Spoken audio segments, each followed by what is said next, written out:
the background by going to Select and choose Subject. Add a layer mask. Right-click and choose Rasterize Image. Apply the layer mask like this. Press Ctrl-J to make a copy. Choose this layer. Now choose the Mixer Brush tool. Make sure to use Dry Heavy Load. Press Alt to pick a part of the image. Now click and drag.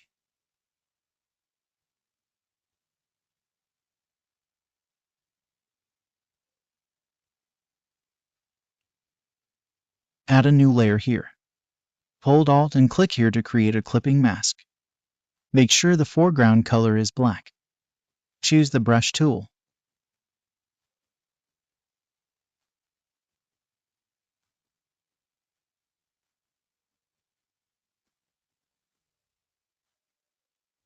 Add a new layer over the background.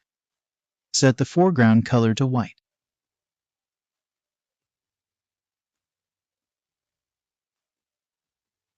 That's it. Hope you liked it.